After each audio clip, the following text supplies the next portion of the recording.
अस्सलाम वालेकुम dear students. आज हम क्लासिकल मैकेनिक्स का सिलेबस स्टार्ट करने जा रहे हैं, जिसमें आपको क्लासिकल मैकेनिक्स से related each and everything provide की जाएगी हैंड रिटन नोट्स में, बिल्कुल neat and clean hand written notes. तो क्लासिकल मैकेनिक्स में हमारे पास जितने भी इसके टॉपिक्स हैं, ये सारा सिलेबस हम इस प्लेलिस्ट के अंदर कवर करेंगे इंशाल्लाह। तो सबसे पहले हमारा जो फर्स्ट लेक्चर है वो introduction to classical mechanics. Classical mechanics होती क्या है, इसके बारे में थोड़ा सा स्टडी करेंगे हम अपने फर्स्ट लेक्चर में। और इसका कोर्स कोड के बारे में पता चला है कि 509 इसका कोर्स कोड होता है क्लासिकल मैकेनिक्स का। अगर आप GCVF से बिलोंग करते हैं या फिर पाकिस्तान की या फिर दुनिया की किसी भी यूनिवर्सिटी से बिलोंग करते हैं और आप क्लासिकल मैकेनिक्स के बारे में स्टडी करना चाहते हैं, तो उसके लिए आपके पास एक बहुत ही अच्छा बेस्ट प्लेटफॉर्म आपको मिलेगा।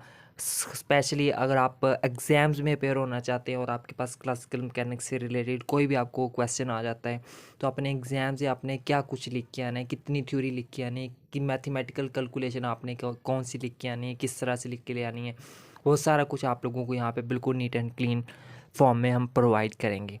तो सबसे पहले बात करते हैं कि क्लासिकल मैकेनिक्स आखिर होती क्या है। तो क्लासिकल मैकेनिक्स को स्टडी करने से पहले हमें बेसिक पता होना चाहिए कि ये जो वर्ड मैकेनिक्स है इसका क्या मतलब है।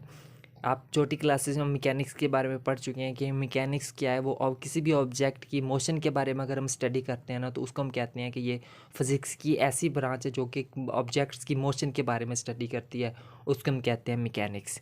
अब मैकेनिक्स की आगे कुछ मज़ीद टाइप्स होती हैं, जैसे यहाँ पर हमारे पास कुछ मेन 3 टाइप्स दी हुई हैं। Number 1 is classical mechanics, number 2 is relativistics mechanics and number 3 is quantum mechanics.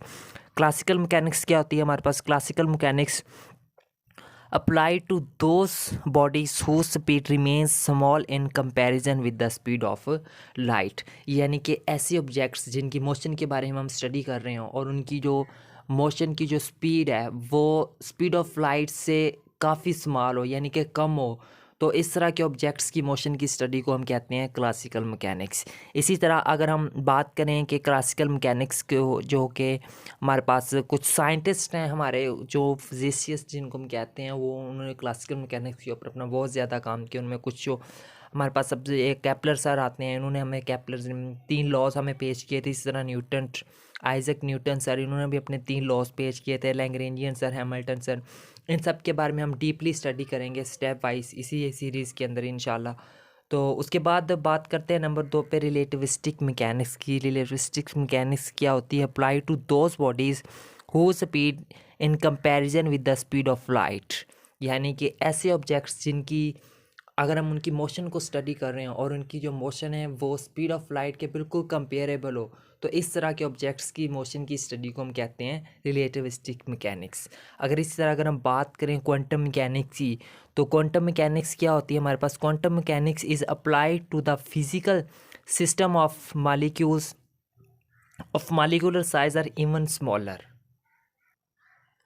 यानी कि अगर हम कोई भी अगर हमारे पास मालिकुलर साइज़ या फिर इवन मालिकुलर साइज़ से भी अगर हमारे पास कोई छोटे ऑब्जेक्ट्स हैं, बिल्कुल छोटे छोटे सी चीज़ें, अगर उनकी मोशन की अगर उनकी मोशन को स्टडी कर रहे हैं, तो इस तरह के ऑब्जेक्ट्स की मोशन की स्टडी को हम क्वांटम मैकेनिक्स में स्टडी करते हैं। तो ये होती है हमारे पास क्वांटम मैकेनिक्स। सो ब्रीफली क्लासिकल मैकेनिक्स क्या है? ऐसे ऑब्जेक्ट्स की मोशन के बारे में स्टडी या फिर फिज़िक्स की वो ब्रांच जो कि ऐसे ऑब्जेक्ट्स की मोशन के बारे में स्टडी करती है जिनकी स्पीड ऑफ लाइट से काफ़ी कम होती है, लेस होती है, स्मॉल होती है, उसको हम कहते हैं क्लासिकल मैकेनिक्स। इसी तरह जो रिलेटिविस्टिक मैकेनिक्स है, ये ऐसे ऑब्जेक्ट्स की स्टडी को हम कहते हैं, मोशन की स्टडी को हम कहते हैं जिनकी स्पीड जो है वो स्पीड ऑफ लाइट के कंपेरेबल होती है। और अगर स्पीड ऑफ लाइट से ग्रेटर स्पीड हो, आई एम सॉरी, अगर यहाँ पे हमारे पास जो बहुत से छोटे जो ऑब्जेक्ट्स होते हैं, फॉर एग्जांपल जैसे हमारे पास मालिक्यूल साइज़ या फिर इससे भी छोटे जो ऑब्जेक्ट्स हैं, अगर हम मोशन को स्टडी करते हैं ना, तो फिज़िक्स की उस ब्रांच को हम कहते हैं क्वांटम मैकेनिक्स। तो ये था हमारा आज बेसिक छोटा सा इंट्रोडक्शन क्लासिकल मैकेनिक्स के बारे में। उम्मीद है कि क्लासिकल मैकेनिक्स का एक आपको पता आइडिया हो गया होगा कि क्लासिकल मैकेनिक्स है क्या और इसके अंदर अंदर हमने स्टडी किस चीज़ की करनी है। तो मेन मकसद ये है कि आपको स्टार्ट में हैंड रिटन नोट्स के बारे में इन्फॉर्म हमने किया था कि हम आपको हैंड रिटन नोट्स प्रोवाइड करेंगे, तो कुछ इसी फॉर्म में आपको हैंड रिटन नोट्स मिलेंगे, बिल्कुल नीट एंड क्लीन। और ये इसका जैसे इंट्रोडक्शन दिया हुआ है, तो इसका आप स्क्रीनशॉट ले सकते हैं। तो इंशाल्लाह जो बाकी जो नेक्स्ट आने वाले लेक्चर्स हैं उनमें हम उनका जो डिफरेंस है क्लासिकल मैकेनिक्स और क्वांटम मैकेनिक्स के अंदर डिफरेंस क्या है इस चीज़ को हम स्टडी करेंगे। सो तब तक के लिए टेक केयर एंड अल्लाह हाफिज़।